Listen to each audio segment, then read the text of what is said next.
Radio Flamme 90.6 FM. Bonjour Anne, comment tu vas? Bonjour. Je vais bien, j'arrive dans l'émission sans avoir rien préparé, je laisse libre mon inspiration en espérant que j'en ai. En fait, c'est un exercice que je me suis imposé un peu. Je me suis dit, Anne, toi qui es toujours inquiète de ce que tu vas faire, tu vas rien préparer et tu vas arriver là, toute nue, devant le micro. Alors c'est de la radio, Anne est toute nue devant le micro, je confirme, non, elle est habillée. Voilà. C'était une image. C'était une image.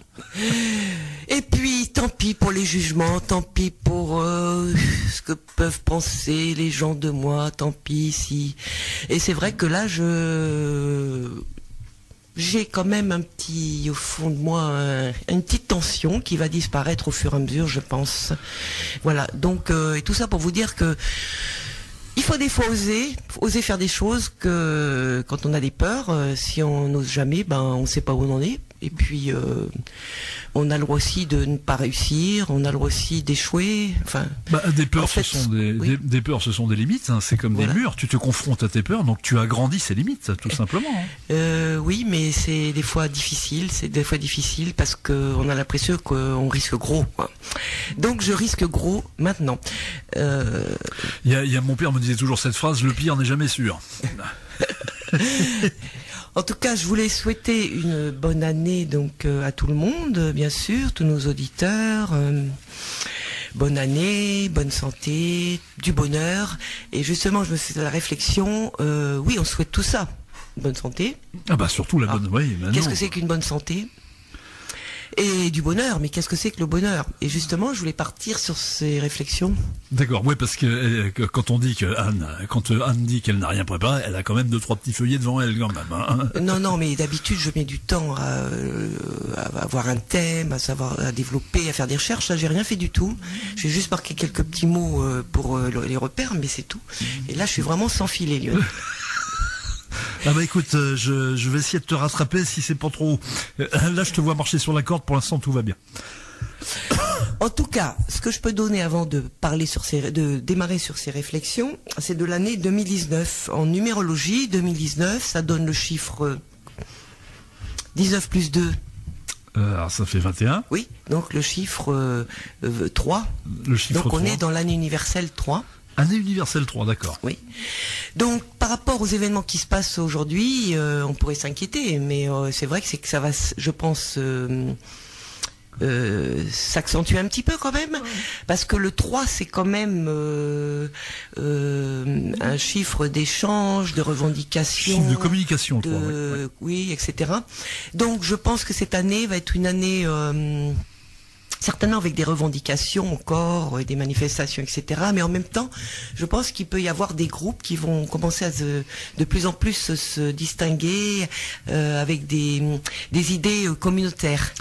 Alors oui, c'est le danger, mais je rebondis par rapport à l'angle de l'astrologie, puisque ceux qui se rappellent de toi dans l'émission avant, parce que tu es une bonne astrologue, et c'est vrai que là on est dans l'ère du Verseau là quelque part. Oui, mais on a commencé déjà à aller vers l'ère du Verseau. Quand est-ce qu'il commence exactement, on ne sait pas, mais en tout cas, du point de vue de l'astrologue, effectivement, on est dans un changement.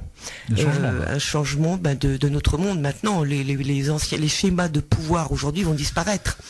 C'est vrai qu'on a vraiment l'impression par exemple, tu prends les différents partis politiques, on a l'impression d'un certain archaïsme, on a l'impression que c'est vieux tout ça, que c'est passé de mode. Oui, voilà. Vraiment passé de mode. C'est ça ne marche plus. La démocratie veut plus rien dire, enfin, etc. Et je crois que les gens, même s'ils mettent pas des mots dessus, se rendent bien compte qu'il y a quelque chose qui va pas. Donc, il y a des choses qui seront revisitées parce que de nouvelles consciences vont arriver.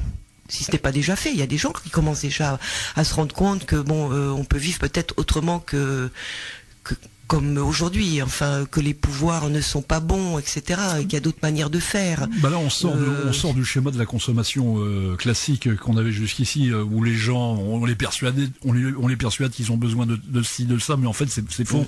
On n'a pas besoin de grand chose pour être bien. Oui, ça nous renvoie. Qu'est-ce que c'est que le bonheur ? Qu'est-ce que c'est que le bonheur ? Donc. Parce que jusque-là, c'est vrai qu'on cherchait beaucoup le bonheur à travers, comme tu dis, le matériel. Il est où le bonheur ? Il est où ? Mais on se rend compte que on a toujours besoin de quelque chose.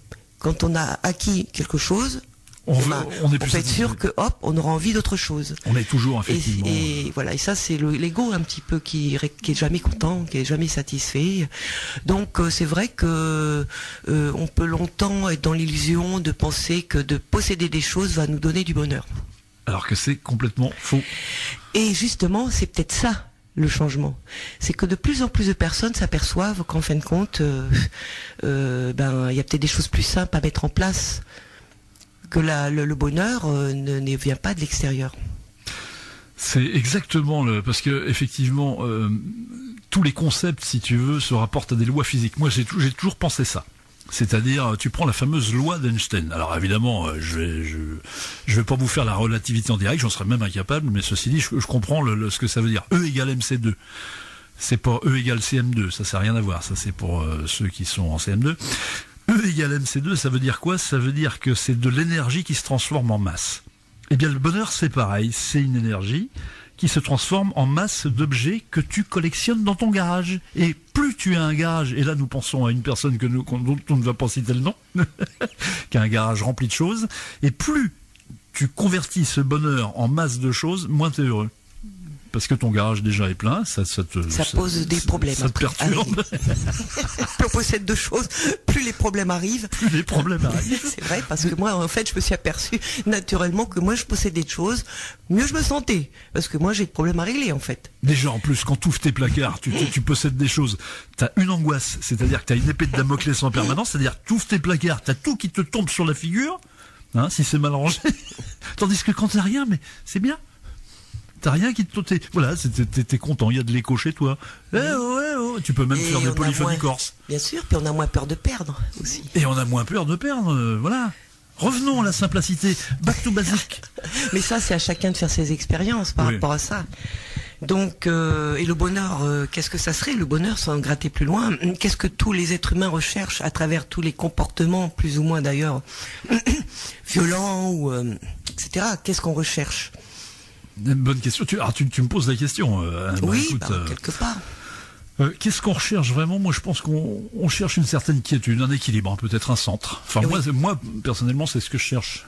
C'est-à-dire le fait de savoir où tu es, d'être à sa place. Enfin, moi, je pense que c'est une bonne chose de savoir que t'occupes la fonction que tu dois occuper. Voilà, tout simplement, que t'es à ta place. Que tu donnes des choses aux gens, parce qu'effectivement, faut être dans le partage, parce que sinon, si t'es pas dans le partage, je pense pas qu'il y ait vraiment de bonheur. Si t'es dans mais bien sûr, mais qu'est-ce qu'il y a derrière tout ça, en fait? Tu disais quiétude.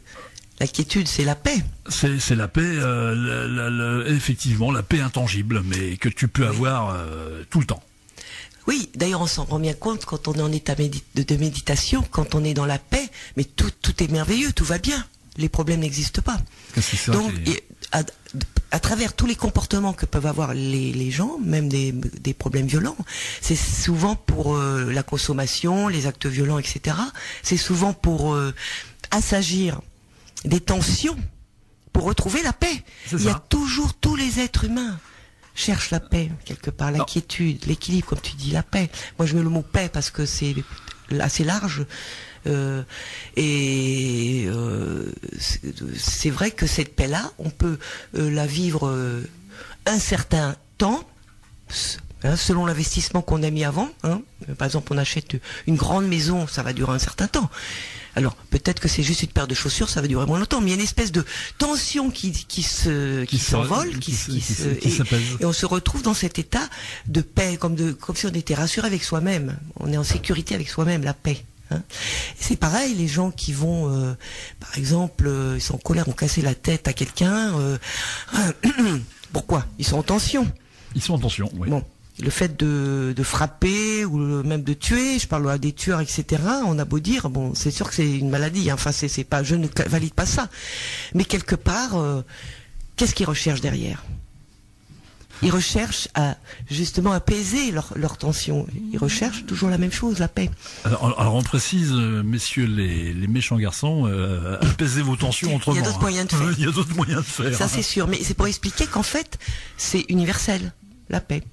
C'est cet état intérieur où, eh bien, on n'a plus de besoin de chercher quoi que ce soit. Tout est déjà là. On est bien, quoi, avec le monde, avec soi. On résout une tension, c'est ça. Je pense que le mot correct, par exemple, je reviens à la science physique, un objet qui est placé en hauteur, il y a une différence de potentiel, c'est-à-dire qu'il a une certaine énergie, et cette énergie est résorbée, enfin est résolue quand il est au sol. Et encore une fois, il y a une différence de potentiel, donc tension.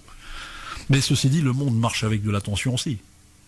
Parce qu'il faut une certaine tension pour faire bouger les choses. S'il n'y a plus de tension... Alors là, c'est de la philo, là. Je vais aborder ça, je ne sais pas. C'est vrai qu'on n'a pas de thème aujourd'hui. Parce que oui, bon, je sais pas. Bon, après, tout ce que j'ai pu remarquer, puis à travers mes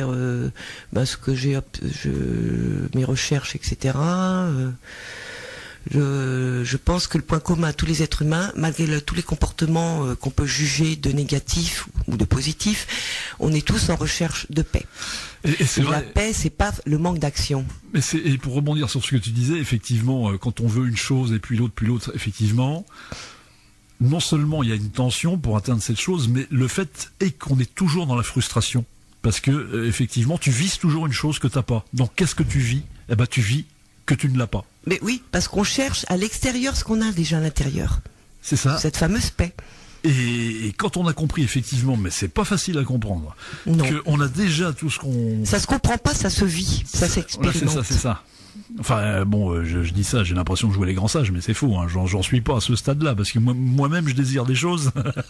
Mais le fait est que quand on est toujours dans la frustration, c'est très... c'est éprouvant, quoi. Oui, ça veut dire que tu n'accueilles pas, tu n'acceptes pas ce que tu as là. Pourtant, tu as plein de choses autour de toi. Tu vois ? La valeur déjà à ce que l'on a, même si c'est des choses simples et peu nombreuses, c'est déjà une richesse. Mais le fait de se contenter déjà de ce qu'on a et d'être content de l'avoir en permanence, c'est pas mal, quoi. Mais tu as raison. Quand on est trop juste pour s'offrir des choses, on va dire, il se met en place dans le mental une frustration qui n'est pas obligée d'être là, hein, parce que et qui peut provoquer effectivement des manques, etc. C'est ça. Mais là, ça veut dire que tu rentres dans une histoire. Ça veut dire, ah oui, moi j'ai pas ça, l'autre a ça, j'ai pas ça, je suis malheureux parce que j'ai pas ça. Est-ce que c'est vrai? Bonne question. Et puis c'est vrai qu'on est dans une société qui est complètement... C'est là qu'on voit qu'on arrive au bout d'un système qui est complètement aberrant. Société de consommation, là hier j'écoutais sur une autre radio qui n'est pas concurrente parce qu'elle est beaucoup trop grosse. Donc j'écoutais, effectivement, il y avait un débat justement sur les gens qui n'ont pas grand-chose, et le débat entrecoupé de pubs. Et dans la pub, qu'est-ce qu'on te dit? T'as le mec qui n'est pas content parce qu'il a pas eu les 4000 € de remise pour acheter une bagnole à 40 000 €, tu vois. Et le gars, il s'en remet pas, alors qu'il n'a pas les moyens de l'acheter. Et on essaye de nous faire gober ça, c'est-à-dire que, mais là, les gens ne sont plus dupes. Non, aujourd'hui, c'est ça qui va changer. Je pense qu'il y a de plus en plus de personnes qui vont d'ailleurs se rendre compte qu'il y a beaucoup de manipulation. Je pense que c'est déjà le cas, ils s'en rendent compte, les gens. Enfin pas tout le monde, mais il y en a beaucoup, effectivement, de plus en plus. Et voilà, et peut-être revenir sur leurs vrais besoins, et non pas se diluer dans des choses qui ne font qu'apporter peut-être d'autres problèmes, on va dire. En fait, ce que tu es en train de dire, c'est qu'on va dépasser un certain stade on va dire, de puérilité, de superficialité, voilà. Mais de toute façon, on n'a pas le choix. Oui, on n'a pas le choix, parce que si on continue comme ça, les scientifiques disent que ça ne pourra pas durer, qu'on a un temps de vie limité. Croissance infinie. Alors j'espère que ça va pas être, les changements vont pas se faire parce qu'on est obligé. L'idéal, ce serait que ça, c'est parce que les gens prennent conscience que vraiment ils ont envie d'autre chose. Parce que la vie peut être beaucoup plus simple. Ah carrément, oui. Enfin, je confirme, moi je vis assez simplement, enfin j'espère, pour reprendre mon cas personnel. Mais la vie peut être très simple, oui, tout à fait, oui. Voilà. Et puis, plus on va prendre soin de soi, dans le bon sens, plus on va prendre soin aussi de la Terre. La Terre, elle n'a pas besoin de nous, c'est nous qui avons besoin de la Terre. Et aujourd'hui, il y a comme des inquiétudes par rapport à tout ça.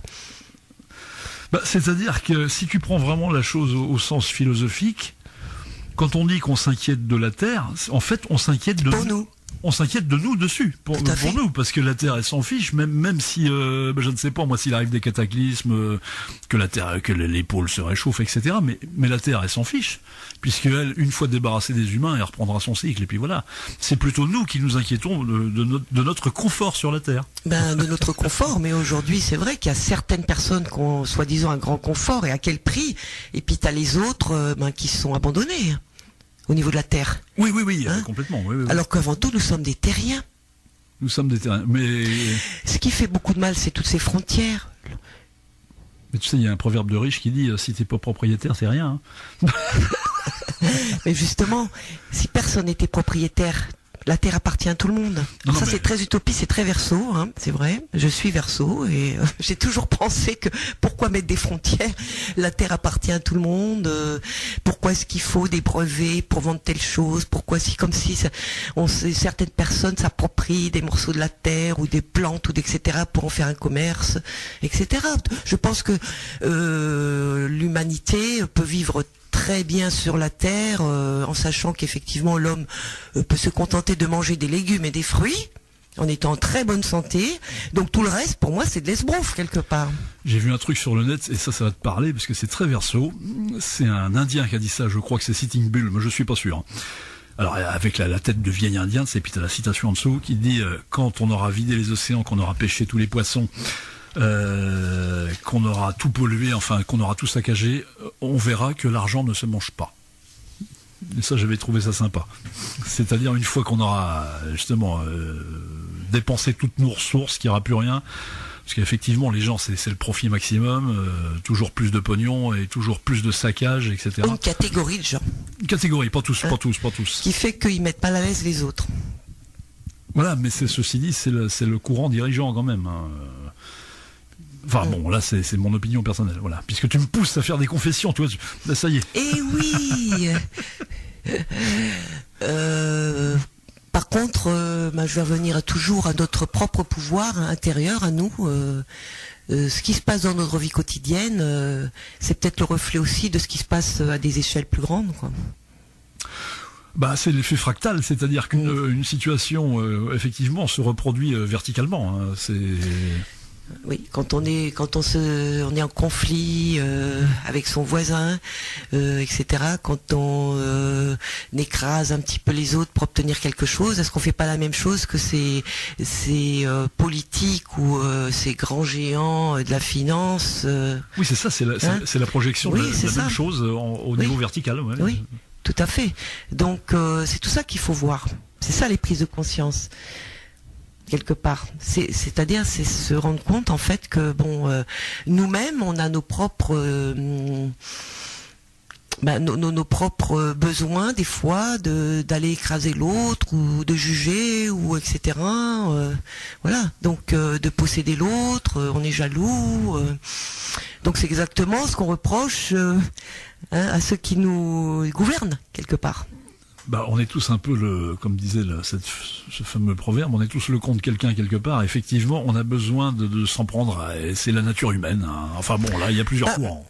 La nature humaine, oui, c'est vrai que ça fait partie de la nature humaine, mais en même temps, la nature humaine, elle a des très bons côtés. Alors pourquoi pas aussi, quand on est conscient de tout ça, choisir justement de s'améliorer à ce niveau-là, en tout cas de découvrir ce que l'on est. On n'est pas que je veux dire que des personnes qui ont tu prends Rousseau, envie d'écraser les autres quand même. Tu prends Jean-Jacques Rousseau qui pense que l'homme est bon par nature. Oui, moi je suis d'accord avec lui d'ailleurs. Et tu prends Nicolas Machiavel, qui lui pense qu'on est tortueux par nature. Donc c'est vrai qu'on peut aborder les choses. Il y en a pour tout le monde. Pourquoi est-ce qu'on est très déjà tortueux? Voilà. Quand on regarde un enfant, il est pur. D'ailleurs, on est tous touchés par les enfants parce qu'il n'a pas encore des petites cornes sur la tête. L'ego n'est pas encore là pour dire c'est moi, c'est si je vais faire comme si, je vais faire comme ça, j'ai raison, etc. Non, il accepte, il accueille le monde dans sa totalité et il existe dans sa totalité. On va pas dire à un bébé, faut que tu fasses quelque chose pour exister quand même. Donc toi, tu as le point de vue de Rousseau. Alors ça, c'est intéressant. Alors après, je pense qu'on est quand même avec des choses à apprendre. Oui. Des choses à régler, pourquoi pas. Mais en tout cas, quand on est né, je pense, comme si on était éveillés, quoi. Enfin, c'est-à-dire ouvert à la vie, sans jugement, sans filtre, sans rien. C'est à travers après l'éducation et les expériences de la vie qu'on se façonne, on se programme. Ouais, mais alors qu'est-ce que tu fais de l'inné dans ces cas-là alors? Pardon? Qu'est-ce que tu fais de l'inné dans ces cas-là? Le fameux inné. Ça, tu parles de l'acquis là. Mais l'inné, c'est quand même les choses qu'on a vraiment en nous, qui ne s'apprennent pas. On a quand même quelque chose, non? Ah, bah oui, mais c'est tout à fait, le bébé là d'ailleurs à la base, c'est pas le problème, mais c'est étouffé un petit peu par justement toutes ces croyances qu'il va manger tous les jours. Ah oui, alors donc là... Et c'est ça qui fait que après il peut y avoir des divergences entre les comportements, les pensées, les inspirations. D'ailleurs, il y a Bach, celui qui a inventé les fleurs de Bach, enfin qui les a inventées, qui les a fait découvrir. Pas le compositeur. On tombe malade parce que d'ailleurs je l'ai marqué pour pas l'oublier, mais c'est dommage, je retiens pas par cœur ce genre de choses. Nous tombons malades parce que nos actions ne sont pas en inspiration avec nos rêves. Le rêve dans le rêve, c'est-à-dire ce que l'on est à la base, quoi, parce qu'on a tous, je pense, au fond de nous des rêves. D'ailleurs, ce qui est intéressant, c'est de revenir aux rêves qu'on a quand on était enfant, qu'on avait. Hein, pourquoi est-ce qu'on était attiré par tel jeu, etc. Si tu me lances c'est ça qu'il faut retrouver. Parce qu'un enfant, il vibre ce qu'il a vibré à travers ses jeux. Il l'est, tout simplement. Il n'est pas en train de se dire je joue à ça parce que voilà. Non. Il joue et il se met complètement là-dedans. Il est dans des vibrations de la vie. Si tu me lances sur le sujet de la légende personnelle, on n'est pas quitte. Non, après je vais pas me lancer là-dedans, c'est pour dire, tu me demandais pourquoi je pense que quand on est un enfant, on est toujours émerveillé de voir un enfant parce qu'on voit bien sa pureté. Oui, non, mais t'as tout à fait raison. Il n'est pas encore abîmé, on va dire. C'est vrai que c'est une façon de penser, effectivement, pour rebondir sur ce que tu dis. Alors, il y a un auteur que vous connaissez certainement, qui s'appelle Paulo Coelho. J'allais faire une mauvaise blague, mais je vais pas la faire. Sur Paulo Coelho, qui a écrit un très bon livre, je vous le conseille si vous n'avez rien à lire, c'est L'Alchimiste, que tu as lu, hein. Oui. Et lui invente cette notion de légende personnelle, c'est-à-dire que chaque être humain est fait pour faire une chose. Il a une mission, on va dire, sur Terre, dans la vie, et il doit la découvrir. Alors c'est vrai que lui a fait naître cette espèce de courant où effectivement tout le monde va chercher ce qu'il est bon. Alors après, sur quoi il vibre. Toi tu l'exprimes comme ça, moi j'exprimerai pas parce que je pense que mission de vie, j'en suis revenu à la mission de vie. Mais le fait que tu parlais le fait d'aller vers ce qui nous donne rempli de joie, voilà. Oui. C'est ça, c'est ça que je parle. Forcément, si on est dans la joie, c'est extraordinaire parce qu'on fait les choses naturellement et on est bien, quoi. On est dans des vibrations. Par exemple, tu prends un jeune enfant qui a des dispositions pour la musique et ça le fait, pour employer un langage jeune, ça le fait kiffer. À chaque fois qu'il fait de la musique, il est en pleine forme. Et voilà, il va se retrouver comptable et là, il va dépérir. Donc là, il y a quand même, comme tu dis, vraiment. Voilà, c'est vrai que des inclinaisons. Oui, c'est ça. C'est que dans nos vies, des fois, on est dévié dans quelque chose qui nous convient pas vraiment, auquel on va s'accommoder, mais qui nous fait pas vibrer de la même manière que quand on va vers ce qui vraiment nous appelle, quoi. C'est alors ça peut être des découvertes qu'on fait même à n'importe quel âge, hein. Alors jeune, mais après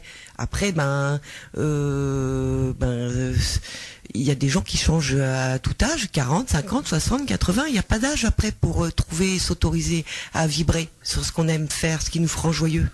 Et c'est vrai que pour faire un peu de la philosophie à 2 balles, n'est-ce pas? Mais on vous fera payer, vous inquiétez pas. 2,50 €. C'est vrai que dans la société, on n'encourage pas ça. C'est-à-dire, on n'encourage pas les vocations. C'est-à-dire que tout est dévié au profit de la productivité absolue. On nous demande toujours d'être les meilleurs, d'être performants, etc. Voilà. Mais c'est pas ça. Je crois que l'être humain est fait pour créer. Ah tout à fait, oui. Créer à chaque instant, créer. Donc, mais là, c'est vrai que malheureusement, dans l'éducation nationale, mais ça va changer. De toute façon, tout ça, ça commence. Mais c'est vrai qu'on peut se cherche trop à imposer des choses, alors qu'on devrait laisser plus à la réflexion, à l'ouverture. Et puis, tout est basé sur les notes. Ou alors, toi, c'est pas bon, c'est bon. Alors, c'est vrai que ça éteint. Ça éteint beaucoup cette créativité. Et puis c'est vrai. Et puis d'un autre côté, tu te dis, mais j'ai rien demandé à personne. J'arrive sur la Terre. Si c'est pour vivre une vie qui ne me plaît pas, où est l'intérêt, quoi? C'est pour ça que moi j'encourage, franchement je discute avec des jeunes, je leur dis même si c'est dur, faites quelque chose qui vous plaît. Essayez de partir dans la voie qui vous plaît, plutôt que de vous retrouver, je ne sais pas moi, à faire des choses, par exemple pour quelqu'un qui n'est pas manuel du tout, voilà, la conjoncture fait que tu vas te retrouver maçon. Hein, je discute avec un jeune là qui faisait ça. C'est super d'être maçon si on aime son métier. Ouais, mais si t'aimes pas ça. Ah, bien sûr. Après, c'est vrai, Mais il en faut, il n'y a pas de métier meilleur que d'autres. Moi, mon père était tailleur de pierre. C'est vrai qu'il a d'emblée, il y avait une adéquation. Il a aimé d'emblée ce truc-là, oui, bien sûr. parce que il avait la moelle déjà pour le faire. Hein. Moi, à un moment, j'ai voulu partir sur sa piste. Il m'a dit non, t'es trop mou, tu y arriveras pas. Mais c'est vrai qu'on devrait je pense que au niveau de l'éducation, effectivement, de l'éducation nationale, il devrait encourager vraiment les jeunes. C'est des changements qui se mettront en place petit à petit. D'ailleurs, dans certaines écoles, ils commencent à mettre de la méditation. C'est pas rien. Là, ça va dans le sens de notre émission en plus. Au niveau, oui aussi, certaines écoles mettent aussi au niveau de l'alimentation des choses plus intéressantes pour les enfants, enfin, etc. Bon, c'est encore à petite échelle, mais le changement va pas se faire en quelques mois. Hein. Bah non, il va se faire sur plusieurs années. Et pourtant, les politiques te le disent, hein, le changement c'est maintenant. Ils sont là, ça change. Ah bah là, c'est quand? Je vais essayer de donner des petites potions magiques. Des petites potions magiques. C'est ce qui donne la magie de la vie. En fait. Oui, parce que là, c'est un peu comme Pif Gadget. Là, on a eu le magazine, si vous voulez. Là, on va voir le gadget maintenant. Petit gadget. Par rapport à nos petits désirs qu'on voudrait avoir, quoi. Pourquoi pas? Ça donne un peu de magie dans la vie, hein. Et c'est vrai que des fois, ça fonctionne. Tu sais, je vais ouvrir une petite parenthèse. Tu connais comme moi Marie-Pierre Charon, et c'est vrai que tu me fais penser à elle parce que tu fais un peu la même chose, mais sans forcément le savoir. Parce qu'elle fait comme toi, elle donne des petites potions pour les biens, etc. Marie-Pierre Charon, tu sais, oui. avec son matin magique. Je vous conseille d'ailleurs de vous abonner à sa newsletter, c'est absolument gratuit. Mais elle fait un peu de la concurrence, Anne, parce qu'elle fait un peu comme toi. Hein. Ah bon? Bah, tu vois, vous ne savez pas ce que vous faites. C'est pas moi qui empiète sur les plates-bandes. Non, je pense pas, mais elle a un peu ta philosophie de vie. Parce que tu vois, à force de t'écouter, je me dis, mais bon sang, mais elles font la même chose. Ouais. Ah ouais. Non, si tu la connais, je l'ai suivi à un moment donné, mais maintenant c'est moins parce que je suis sur autre chose. Mais c'est vrai que ce qu'elle dit, effectivement, ça me parle beaucoup. Mais il n'y a pas qu'elle, il y a beaucoup d'autres personnes qui parlent aussi un peu comme ça. Qui vont dans ce sens-là, effectivement. Qui vont dans ce sens-là. Donc après, moi, c'est vrai que j'ai toujours aimé ce côté, sortir une petite baguette magique pour changer les choses. Ça a toujours été mon... Quand j'avais mes enfants, on s'amusait beaucoup à ça, quoi. Tout ce qui est un petit peu magique, hein, changer les choses. Ah bah moi, la magie, ça m'a toujours plu. Moi, dès que j'étais petit, je voulais devenir prestidigitateur. Oui, puis ça donne... à la vie un petit peu de autre chose que tu vois, ça donne de la joie. Justement, ça donne de la joie. Donc la joie, c'est la paix, c'est aussi quand on est en joie, on n'est pas en souffrance. Non, puis la magie, c'est vrai que ça me parle. Mary Poppins, tiens, qui sort actuellement. Alors avant de vous donner cette petite recette magique qui viennent pas de moi d'ailleurs, mais que j'ai retrouvée à travers des gens, même des gens sérieux, je vais vous donner quand même une parole de Bouddha. Bouddha, bon, tout le monde sait qui est Bouddha. Tiens, voilà du Bouddha. Ce que l'on pense, on le devient. Ce que l'on pense, on le devient. Ce que l'on ressent, on l'attire. Oui. Ce que l'on imagine, on le crée. Oh, c'est beau ça. C'est pour ça que ça nous renvoie à la magie, tout ça. Hein? Donc on peut transformer notre vie à travers notre pensée, nos ressentis et notre imaginaire. Exactement. Hein? Donc il y avait ce fameux verre d'eau dont tu m'as parlé. Moi j'ai essayé. Donc je suis tombée sur une vidéo effectivement de Luc Baudin, puisque c'est un médecin que je suis quand même. D'ailleurs j'ai remarqué, j'ai suivi une de ses conférences, il disait un peu la même chose que moi. Je me suis dit, oh là, c'est bizarre. On est vraiment sur la même longueur d'onde, lui et moi, hein, quelque part. Mais bon, je l'ai pas fait exprès là, hein, franchement. Mais il a dû chercher ses sources aussi, ses recherches un peu. Vous êtes plus sur la même longueur d'onde que la longueur de cheveux, parce que lui est complètement chauve. Hein. Oh, pas complètement, non. Non, Luc Baudin n'est pas complètement. Non, il est pas. Non, c'était juste pour faire le petite plaisanterie. Hein. Donc j'avais vu sa petite vidéo sur le verre d'eau et j'ai essayé effectivement, je trouve que c'est de la magie, donc j'expérimente. Donc je vais vous en faire part, toi aussi, je crois que tu vas l'essayer. Je vais essayer. Alors, le principe c'est de marquer sur un bout de papier une problématique qu'on veut régler. Voilà, c'est ça, la problématique qu'on veut régler. Donc c'est ce que tu as posé toi ? Oui, alors un problème, une entrave, une problématique, par exemple des problèmes relationnels avec un tel, etc. N'importe quelle problématique que vous avez qui vous empêche de vivre à 100%. Voilà, où je souhaite par exemple améliorer telle chose. Ou améliorer, voilà. Je veux alors là, avoir plus de... Ceci dit, sur le papier, vaut mieux, d'après ce que j'ai vu sur la vidéo, vaut mieux plus le présenter comme une problématique qu'une chose à atteindre, je pense. C'est comme ça qu'il le présente, lui, en tout cas. Oui, non. oui. Ben oui, mais si tu dis je souhaite améliorer mes relations avec les autres, par exemple, tu poses la problématique. Oui, mais pas dans le sens où, si tu veux, après, parce que ta problématique doit se retrouver dans le verre d'eau. Voilà, c'est ça. Donc ça veut dire que tu poserais comment ça alors? Améliorer sa relation avec les autres? Tu l'écrirais comment? Alors, sur le papier, par exemple, améliorer avec les autres. Alors, il faudrait plus le présenter en disant que tu as un problème. Voilà, j'ai un problème de communication avec les autres. Oui. Hein, je suis timide, etc. Et quand alors, on a vu la même vidéo, je pense. Hein, et lui, il disait, alors attention, c'est très métaphysique. Hein, on y croit, on n'y croit pas. Moi, je fais partie de ceux qui ont envie d'essayer parce que je suis séduit par la magie du truc. Alors lui remplit un verre d'eau, il écrit sa problématique. J'ai un problème de communication avec les autres et il présente ça comme ça. Je demande à ce que ce verre d'eau se charge du problème que j'ai de communication avec les autres. Oui, ça c'est pas forcément écrit, c'est juste il y a juste la problématique écrite. C'est la problématique. Après on met le verre d'eau sur le feuille de papier où écrit le problème. Tu demandes à ce que le verre d'eau se charge de la problématique. Voilà, oui. C'est là. Bon, après c'est très facile à faire et effectivement d'après les témoignages, il paraît que ça marche. Bon, pourquoi pas? On peut essayer et ça me renvoie à la loi d'attraction. Et c'est gratuit en plus. Hein. Donc c'est gratuit en plus, ouais. C'est amusant, c'est facile à faire, c'est rigolo. Donc ça renvoie à la loi de l'attraction en fait. Qu'est-ce qui se passe? Pourquoi ça peut marcher? Alors, parce que effectivement, on a un désir de quelque chose. Voilà, et on va pas en faire une histoire parce qu'on va charger le verre d'eau de s'en occuper. Tu vois, c'est une manière de se décharger de quelque chose. Donc ça peut provoquer, à mon avis, effectivement des changements. Et justement, je voulais, il n'y a pas que le verre d'eau, j'avais aussi trouvé un autre truc et ça c'est récent, je l'ai vu ce matin seulement. Hein. Ça fonctionne, c'est un fameux petit livre rouge qui donne vie à vos rêves. Donc c'est vraiment un anonyme qui a écrit ça et il parle de la loi d'attraction d'une certaine manière. Attention, c'est très facile à faire. Il s'appelle pas Mao, ton... Non. C'était pour le petit livre rouge qui donne vie à vos rêves. Non, c'était pas le même. Ça fonctionne, ça s'appelle. Mais on peut l'avoir sur YouTube. Enfin, parce que c'est un tout petit livre. Je sais pas s'il est à vendre, j'ai même pas regardé. Mais bon, je vais vous en faire part parce que c'est rigolo. Ça aussi, ça rejoint un peu le verre d'eau. On perd rien à essayer. Voilà.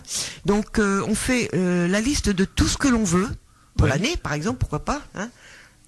On se prive pas. On fait la liste de tout ce que l'on veut et avec des détails quand même. Donc, alors, disons que moi, ce que je conseillerais, c'est de faire une liste de tout ce qu'on veut. Puis après, on va choisir vraiment ce qui est les priorités parce que ça fait beaucoup. Parce qu'après, il va falloir bien détailler, écrire dans les détails exactement. Si on veut une Porsche, par exemple, pour écrire la Porsche, la couleur, la couleur, etc. Bon. Ou autre chose. Moi, je prends un exemple comme ça. C'est matériel, mais ça peut être aussi. Par exemple, tu veux une Porsche, tu écris, et puis à la fin de l'année, tu te retrouves avec une maison dégueulasse, et au lieu d'avoir la Porsche, t'as eu la Porcherie. Bah voilà. Alors, il faut bien préciser, hein, voilà. Tu mets un point après Porsche. Donc, on écrit vraiment ses désirs profonds en mettant des détails. Plus on est précis, plus ça marche. Donc, ça renvoie à la loi de l'attraction, hein, ça c'est clair. Mais par contre, il faut bien réfléchir parce que des fois, on peut recevoir des choses qui nous conviennent pas vraiment parce qu'on n'a pas correctement fait la demande, hein, aussi. Et on le lit 3 fois par jour.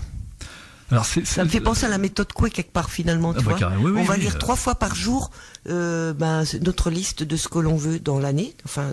Ah d'accord, oui. Ouais. Et par contre, on n'en parle à personne. On garde ça bien pour garder bien l'énergie. Oui, parce que quand on en parle, ces choses-là, ça a tendance à capoter. Et on ne cherche pas à savoir comment ça va se passer. C'est l'histoire du petit cordon. Donc il y a vraiment une ouais. confiance totale dans le processus, comme avec le verre d'eau finalement. Tu vois, complètement. Ça renvoie à la fable du petit cordonnier c'est les petits lutins qui faisaient les chaussures la nuit. C'est un peu la même chose. Et on remercie quand ça se fait. Alors on peut commencer peut-être par des choses simples. Mais ça, je crois que c'est la magie qui peut marcher, effectivement, parce que au niveau vibratoire, ça peut se comprendre, en fait. À partir du moment où... On attire ce que l'on désire, hein, donc... À partir du moment où vous avez compris... Alors, attention, encore une fois, si on revient à la base, c'est prouvé scientifiquement, tout ça. Hein. Avec les sauts quantiques, etc. La physique quantique, c'est prouvé, hein, ça marche. C'est-à-dire que la lumière, si vous voulez, en absence d'observateur, se déplace de manière ondulatoire. En fait, bon, c'est un peu compliqué pour ceux qui ne connaissent pas le truc, mais dès que vous regardez, dès qu'il y a un observateur, la lumière se comporte normalement. On a fait l'expérience avec bon, tu l'as vu l'expérience sur le net. On met une sorte de petit muret avec des fentes, on fait passer de la lumière dedans, et la lumière donc se propage par les fentes et va taper sur un petit muret en face. C'est une maquette. Hein. Et dès qu'il n'y a plus d'observateur, la lumière se comporte différemment de manière ondulatoire. C'est-à-dire que c'est votre conscience qui donne une forme à ce que vous voyez, la lumière. Ce qui prouve bien qu'il y a quand même quelque chose de l'ordre du virtuel là-dedans. Et donc là, on peut sauter tout de suite à la loi d'attraction. Et franchement, scientifiquement, c'est quasiment prouvé. De toute façon, effectivement, on est des champs vibratoires et notre champ vibratoire attire ce que l'on est. Hein, il faut le savoir. Donc, si on désire quelque chose de particulier, on va mettre une énergie au niveau de ce désir. C'est comme la gravité, hein, c'est ça. C'est un peu de la magie, quoi. Finalement, un petit verre d'eau, ou alors une liste qu'on va, etc. Bon, pourquoi pas on choisit. Bon, mais je trouve ça amusant parce que c'est facile à faire. Et puis, personnellement, moi, j'aime autant avoir un champ vibratoire le plus large possible et le plus en paix possible pour attirer des belles choses, tu vois. Mais pourquoi pas, si vraiment on a envie de faire ces expériences-là, ne serait-ce que même, je sais pas moi, des petits trucs tout simples pour commencer. C'est-à-dire que... Et puis après aller sur des choses plus... Encore une fois, on n'a rien à perdre. Voilà. Pourquoi pas essayer, hein, si ça marche, tant mieux. Hein. Déjà, ça part d'une bonne intention quand on veut, par exemple, améliorer quelque chose en nous. Oui. Il faut tester. Encore une fois, ces choses-là. Mais effectivement, quand vous faites ce genre de choses, il ne faut surtout pas en parler. Je crois que c'est la première des règles. Quand tu fais ça. C'est pas en parler. C'est garder pour soi, parce que plus on garde pour soi, plus on augmente cette énergie qui est nécessaire pour faire bouger les choses, ce champ vibratoire. Dès qu'on parle, on éparpille. Voilà, c'est ça, il y a un espèce de phénomène, il n'y a plus la pression. C'est pour ça que d'ailleurs les sorciers se cachaient, ils faisaient en cachette les choses. Ouais. Par exemple, alors effectivement, le très controversé vaudou marche un peu de la même façon. Hein. Et le vaudou, dites à un Africain que ça marche pas, il va vous mettre une baigne. Hein. C'est vrai qu'en Afrique, la magie est très présente et elle peut être dangereuse parce que bon là, c'est côté magique sympa quoi, mais il y a des fois effectivement des choses moins agréables. Moi, ça pas du tout. Enfin bon, ça c'est autre chose. Hein. On va pas y penser parce qu'on n'est pas là. Non, on va pas commencer à. D'autant plus que bon, cette année qui est là, on a tous les espoirs permis à mettre en place. C'est l'année 3, donc c'est une année où il serait recommandé presque de commencer à contribuer aussi à faire quelque chose dans le monde. Et oui, E3, à son échelle, ne serait-ce que par son mode de vie, puisque si on mange bien, on protège en quelque sorte la terre, par la manière dont on va trier ses déchets, par des petits trucs comme ça, tout simplement, etc. Nos belles pensées aussi, parce que les mauvaises pensées, ça pollue aussi les autres, faut le savoir. Donc en fait, donc c'est tout simplement, voilà, cette année 3 va nous inspirer pour nous pousser à ne pas rester tout seul, à partager un petit peu ce que l'on est. Donc c'était bonne résolution pour cette année. Alors voilà, Et je conseillerais moi d'ailleurs de regarder un film, si vous l'avez pas déjà vu, ça s'appelle Un jour sans fin. Ah, il est génial ce film. Ouais. C'est un film qui veut dire beaucoup de choses, qui a un grand message. Alors quel message tu donnes à ce film? Ça m'intéresse ça. Parce que c'est vrai qu'on en a jamais parlé de ce film ensemble. Un jour sans fin, le jour de la marmotte. Le jour de la marmotte. Je vais pas raconter le film, mais le message, ça serait, il faut changer. Tant qu'on change pas quelque chose en nous-mêmes, on peut pas changer les événements. Oh tu peux raconter un peu le film un tout petit peu. Quelque chose au fond de soi, quand on prend conscience et qu'on change, que tout le reste va changer.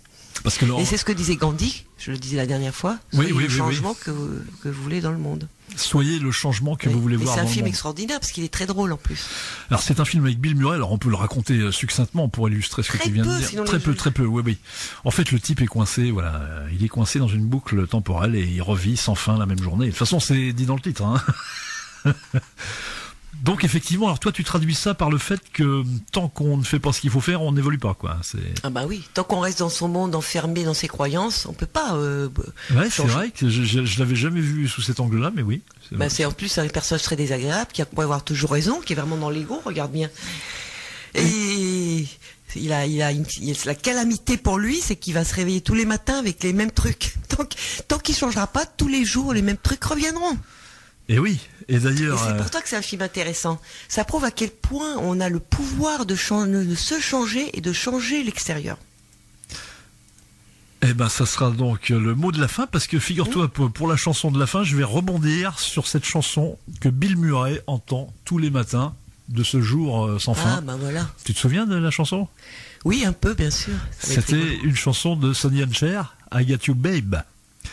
Bon, en tout cas, moi, je vais souhaiter à tout le monde, de trouver quelque chose d'agréable pour eux, qui les fasse vibrer, qui leur donne du chaud au cœur, de la joie, voilà. Parce que l'être humain, il n'est pas fait pour être toujours dans les problèmes et dans les emmerdements. Faites-vous un petit projet cette année, voilà. Oui, mais c'est pas la grandeur du projet qui compte, c'est ce qu'elle vous... C'est un petit projet, voilà. C'est ce qu'elle vous apporte à vous. Parce que si vous êtes bien avec vous-même, vous êtes bien avec les autres, vous êtes bien avec le monde, vous faites du bien à tout le monde.